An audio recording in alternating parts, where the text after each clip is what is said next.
خب بعد از پلیس میرسی به چمدونا، یعنی باید چمدون تو تحویل بگیری که مثل همه فرودگاه ریل داره و از رو ریل ها و شماره گذاری هستش، تو اون تلویزیون توی چیز میبینی که مثلا پرواز تو کدوم شماره است، 2 3 4 میری وای میسی منتظر چمدونت میشی.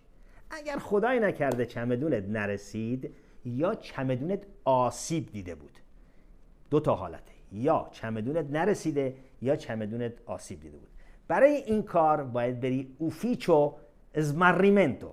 اوفیچو ازماریمنتو یعنی بخش اداره چیزایی که گم میشه، غیب میشه. ازماریمنتو یعنی غیب شده، گم شده. حالا اشیای گم شده اینا.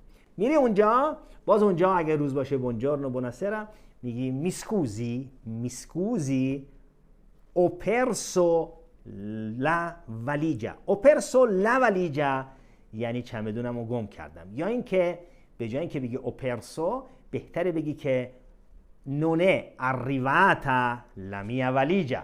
la mia valigia non è arrivata یعنی نرسیده.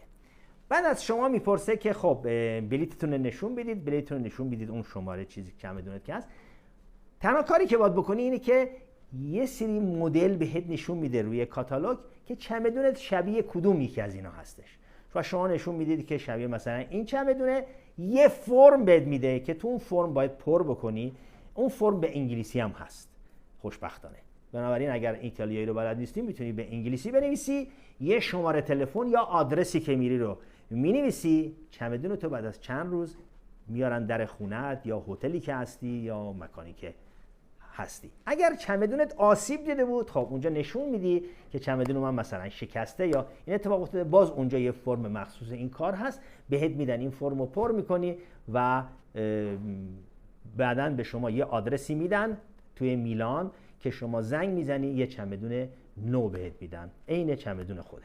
خب اگه چمدونت آسیب دیده بود چی باید بگی؟ چجوری باید به ایتالیایی بگی؟ hanno rotto la mia valigia. hanno rotto la mia valigia یا hanno danneggiato la mia valigia.